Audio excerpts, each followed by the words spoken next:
আসসালামু আলাইকুম। Recipes by Tamjid মম চ্যানেলের পক্ষ থেকে সবাইকে স্বাগতম। সবাই কেমন আছেন? আলহামদুলিল্লাহ, আমরাও ভালো আছি। চলে আসলাম আরও একটি পিঠার রেসিপি নিয়ে। আজকের রেসিপি হচ্ছে তালের বড়া বা তালের পিঠা। এই পিঠাটা খেতে ভীষণ মজা, উপরেরটা খুবই মুচমুচে, ভিতরটা খুব সফট হবে। আশা করছি আমার আজকের রেসিপিটি ভালো লাগবে।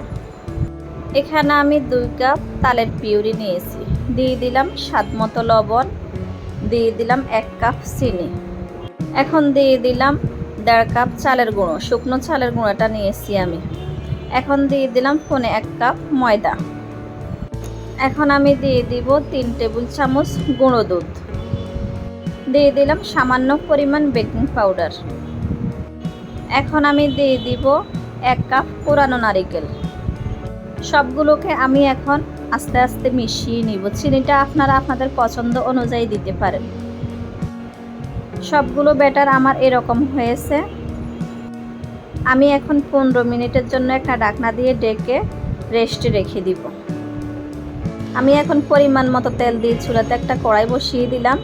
তেলগুলো আমার গরম হয়ে গেছে। এখন আমি আস্তে আস্তে পিঠাগুলোকে দিয়ে দিব। এ পর্যায়ে আমি চুলার আঁচটা মিডিয়াম করে রেখেছি। সবগুলো আমি আবার একবার মিশিয়ে নিয়েছি হাতে। পিঠাগুলো যখন আমার ফুলে উঠবে তখন আমি পিঠাগুলোকে উল্টিয়ে দিব।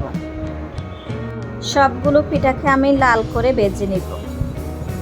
আমার পিঠাগুলো লাল হয়ে গেছে, এখন আমি উঠিয়ে নিব। সবগুলো পিঠা আমি এরকম লাল লাল করে ভেজে নিব।